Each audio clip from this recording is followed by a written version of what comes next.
सर्वसामान्यांच्या हक्काचा आवाज जागर जनस्थान।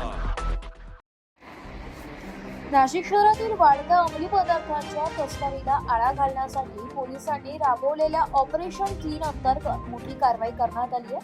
अंमली पदार्थ विरोधी पथक, गुंडाविरोधी पथक आणि उपनगर पोलिसांच्या संयुक्त कारवाईत नाशिक रोड परिसरातून तब्बल 16 लाख किमतीचे एमडी मॅफेड्रोन ड्रग्ज जप्त करण्यात आले।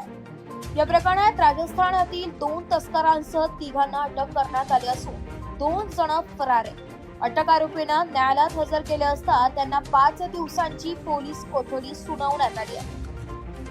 पोलिसांच्या माहितीनुसार नाशिकमध्ये ड्रग्ज विक्रीसाठी राजस्थानातून टोळी सक्रिय असल्याची माहिती मिळाल्यानंतर पोलिसांनी सापळा रचला। अंमली पदार्थ विरोधी पथकाला मिळालेल्या गोपनीय माहितीनुसार प्रधाननगर परिसरातील स्वानंद महिला सांस्कृतिक मंडळ हॉल समोरील मोकळ्या जागेत कारवाई करण्यात आली आहे।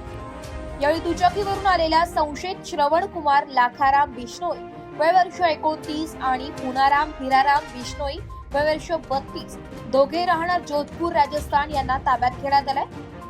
झडतीमध्ये त्यांच्याकडून 200.5 ग्रॅम एमडी ड्रग्ज आढळून आले। श्रवण कुमार कडून 121.5 ग्रॅम किंमत अंदाजे 6,07,500 रुपये तर पुनाराम कडून 79 ग्रॅम किंमत 3,95,000 रुपये असा साठा जप्त करण्यात आला। याशिवाय 2 मोबाईल फोन, इलेक्ट्रॉनिक वजन काटा आणि मोटरसायकल असा मुद्देमाल पोलिसांनी हस्तगत केला। या कारवाईनंतर काही तासातच उपनगर पोलिसांनी सद्गुरुनगर परिसरात शिवम रो हाऊस मध्ये छापा टाकून आणखी 6,01,750 रुपये किमतीचे 120.35 ग्रॅम एमडी ड्रग्ज जप्त केले। यावेळी सुरेश पुनवाराम गोदारा वर्ष 27 याला अटक करण्यात आली आहे।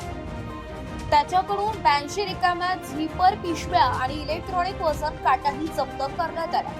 पोलिसांच्या प्राथमिक तपासात गॅस दुरुस्तीच्या बहाण्याने शहरात ड्रग्ज विक्री केली जात असल्याचा संशय व्यक्त करण्यात आला। या प्रकरणात राजस्थानातील ड्रग्ज तस्करांचे जाळे उघड झाले असून मुख्य सूत्रधार आणि नाशिकमधील ग्राहकांचा शोध सुरू आहे। दोन्ही प्रकरणी उपनगर पोलीस ठाण्यात एनडीपीएस कायद्यान्वये गुन्हा दाखल करण्यात आला।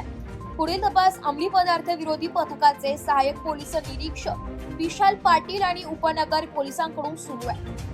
कारवाईत सहभागी पथकांमध्ये पोलीस आयुक्त संदीप कर्णिक आणि वरिष्ठ अधिकाऱ्यांच्या मार्गदर्शनाखाली पोलीस उपायुक्त किशोर काळे, सहाय्यक पोलीस आयुक्त संदीप पिटके, अंमली पदार्थ विरोधी पथकाचे सहाय्यक निरीक्षक संदीप चौधरी, ताजने, हवालदार बळवंत कोल्हे, मिलिंद बागुल, गौरव गवळी, सौंदाणे, योगेश सानप, बाळासाहेब नांद्रे, अर्चना भड, गुंडा विरोधी पथकाचे उपनिरीक्षक संदीप पवार, हवालदार ठाकरे, भागवत गांगुर्डे, जाधव यांनी ही धडक कारवाई करून नाशिककरांना मोठा दिलासा दिला।